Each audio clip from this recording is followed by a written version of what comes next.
Hello बच्चों। अब इस क्वेश्चन को देखिए क्या लिखा हुआ है। n-1 CR equals k² - 8 n CR+1। ठीक है। यहाँ पर ऑब्जर्व करने वाली क्या बात है, यहाँ पर अगर n-1 है ना तो यहाँ पर n है, दोनों के बीच का डिफरेंस कितना है, 1 है। अगर यहाँ पर r है तो यहाँ पर r+1 है, इन दोनों के बीच का डिफरेंस कितना है, 1 है। ठीक है।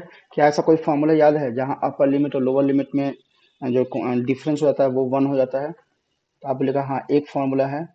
वो फॉर्मूला कौन सा है? वो फॉर्मूला है NCR = N/R dot upper limit -1 CR-1 lower limit -1।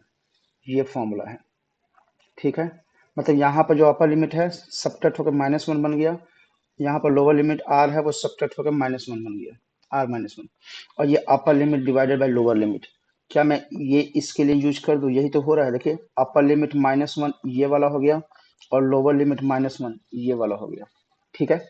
तो मैं राइट हैंड साइड के लिए यूज कर रहा हूँ। तो मैं लिख सकता हूँ क्या, NCR+1 equals upper limit divided by lower limit dot upper limit -1 C lower limit -1, r+1 r बन गया। तो मुझे निकालना क्या है, इस वाले फॉर्मेट के साथ मैच कराने का ट्राई कीजिए। तो n-1 CR must be equal to r+1 divided by n dot NCR+1। यह है ना। ठीक है। इस वाले को अगर मैं इस वाले को कंपेयर करूं इस वाले के साथ तो क्या पता चल रहा है, मुझे यह मालूम चल पा रहा है कि जो k² - 8 है this must be equal to r+1 divided by n। ठीक है। लेकिन मुझे तो k का वैल्यू निकालना है और वो भी इनइक्वालिटी ऐसा गिवन है, वो अब कैसे निकालें, ये तो समझ में आ गया। उसके लिए हम लोग क्या करेंगे, उसके लिए यहाँ पर हम लोग जो यहाँ पर जो बाइनोमियल कोएफिशिएंट है ना, इन दोनों को प्रॉपर्ली डिफाइन कर देंगे। वो कैसे, वो देखिए n-1 CR। पहले इसको डिफाइन करता हूँ, n-1 CR। इसमें याद रखिए कि n-1 और r दोनों का दोनों इंटीजर होना चाहिए।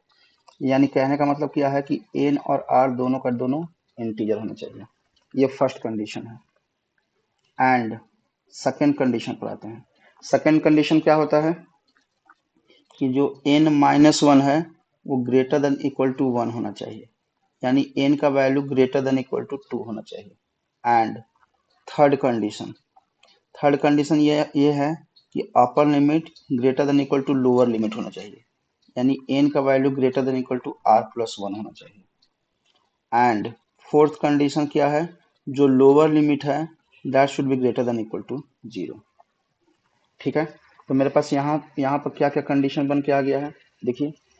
एक तो आ गया है कि n और r दोनों का दोनों इंटीजर होना चाहिए, ये फर्स्ट कंडीशन है। सेकेंड कंडीशन है n should be greater than equal to 2 होना चाहिए। और थर्ड कंडीशन है n should be greater than equal to r+1 होना चाहिए। और फोर्थ कंडीशन ये है r should be greater than equal to 0 होना चाहिए। अब दूसरा को डिफाइन करता है। दूसरा क्या था, NCR+1। तो दूसरा को यहाँ पर दूसरे कलर में वो करते हैं, यहाँ ऐसे NCR+1 upper limit lower limit दोनों का दोनों इंटीजर होना चाहिए, यानी n integer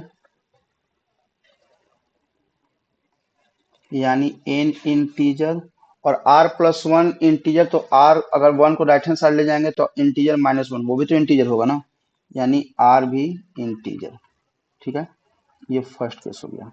and second case में आते हैं, क्या है, upper limit greater than equal to 1 होना चाहिए।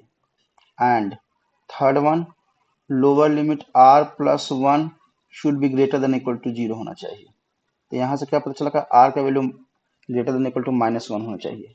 एंड फोर्थ वन क्या है, upper limit greater than equal to r+1 होना चाहिए। ठीक है। तो इसका फोर कंडीशन क्या क्या हो गया, इसका फोर कंडीशन हो गया n and r both belongs to integer first condition, n should be greater than equal to 1, यहाँ पर था n should be greater than equal to 2, और फिर r should be greater than equal to -1 and n should be greater than equal to r plus 1। ठीक है, अब आप क्या कीजिए ना कि इसका और इसका इंटरसेक्शन ले लीजिए। ठीक है, तो इन दोनों का अगर इंटरसेक्शन लेंगे तो मैं फाइनल रिजल्ट अब लिख रहा हूँ। फाइनल एन और आर क्या होना चाहिए, ये फाइनल एन और आर क्या होना चाहिए वो लिख रहा हूँ। तो एन और आर इंटीजर तो होना ही चाहिए, सबसे फर्स्ट कंडीशन है। सेकंड कंडीशन क्या बोल रहा है, एन इज ग्रेटर देन 1 और यहाँ बोल रहा है एन इज ग्रेटर देन 2, यानी इन दोनों को क्लब करो तो पता चल जाएगा कि n should be greater than equal to 2 होना चाहिए। Third one, n should be greater than equal to are plus 1, वो तो यहाँ भी है, n should be greater than equal to are plus 1। और फोर्थ वन क्या है, r is greater than 0, here है r is greater than equal to -1, यानी r is greater than equal to 0। ये कंडीशन पूरे मेरे क्वेश्चन के लिए है। ये वाला जो कंडीशन है ये मेरे पूरे क्वेश्चन के लिए है। ठीक है, ये वाला कंडीशन यही इंपॉर्टेंट था बस। ठीक है, अब आते हैं क्वेश्चन पर। क्वेश्चन क्या है, के स्क्वायर का रिलेशन क्या था, के यहाँ पर देखिए क्या लिखा है, K square -8 equals R plus 1 by N. ठीक है, तो आर प्लस 1 बाई एन। ठीक है, तो मैं इसको यूज करता हूँ। क्या लिखा हुआ है, N is greater than equal to are plus 1 और गिवन क्या है, गिवन है K square -8 is nothing but R plus 1 by N. तो अगर मैं एन को राइट हैंड साइड ले आऊं तो ये कितना हो जाएगा, 1 is greater than equal to are plus 1 by N. ठीक है, इसका मतलब ये हो गया इसका मतलब ये हो गया कि r plus 1 is lesser than equal to 1। ठीक है, थोड़ा r पर ध्यान दीजिए, तो क्या बोल रहा है, r पॉजिटिव है, मतलब नॉन नेगेटिव है, 0 या उससे ग्रेटर हो सकता है। तो 0 या उससे ग्रेटर लेंगे तो न्यूमरेटर कितना हो जाएगा, 1 से ग्रेटर डिवाइडेड बाई एन का वैल्यू 2 और 2 से ग्रेटर लेना है, तो something divided by 2, non negative मतलब 1 मिनिमम 1 है और उससे ग्रेटर है, न्यूमरेटर डिवाइडेड बाई 2 या उससे ग्रेटर। तो मुझे लगता है ये पूरा का पूरा पार्ट आपका क्या है, पॉजिटिव है। तो क्या मैं इसको लिख सकता हूँ कि this is nothing but positive number. ठीक है, अब यही तो आर के स्क्वायर -8 इक्वल्स आर प्लस 1 है, इसको यहाँ पर सब्स्टिट्यूट कर दीजिए तो ये कितना आ जाएगा, 0 K square -8 is lesser than equal to 1। तो ये कितना बन जाएगा, ये बन जाएगा 8 K square lesser than equal to 9। तो यहाँ के स्क्वायर बिलोंग्स टू कितना हो जाएगा, k square belongs to 8 to 9 close interval. So k belongs to कितना हो जाएगा, इसके स्क्वायर रूट लेंगे तो 2√2 और 9 का 3। ठीक है, यहाँ पर ओपन इंटरवल, यहाँ 3 पर क्लोज इंटरवल, यूनियन 3 का नेगेटिव -3, 2√2 का नेगेटिव -2√2, 3 पर क्लोज इंटरवल -2√2 पर ओपन इंटरवल। थोड़ा सा साफ साफ लिख देता हूँ।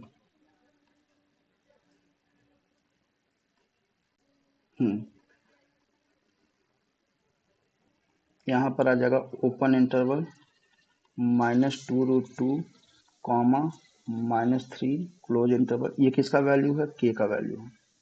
देखिए ऑप्शन क्या है,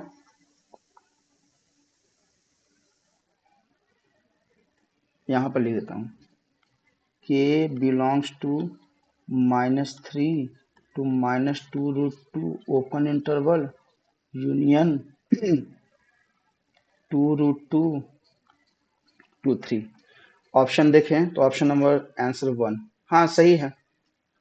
ये देखिए ये जो आया है वही ऑप्शन नंबर 1 है। ठीक है, कैसा लगा एक्सप्लेनेशन, आई होप कि आप लोग को एक्सप्लेनेशन बहुत पसंद आया होगा।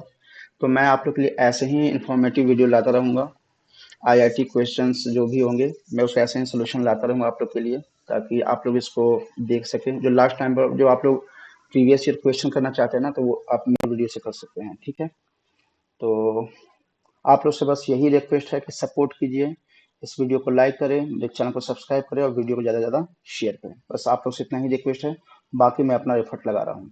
ठीक है, तो आप लोग अपना सपोर्ट दिखाएं। चलिए फिर नेक्स्ट क्वेश्चन मिलते हैं।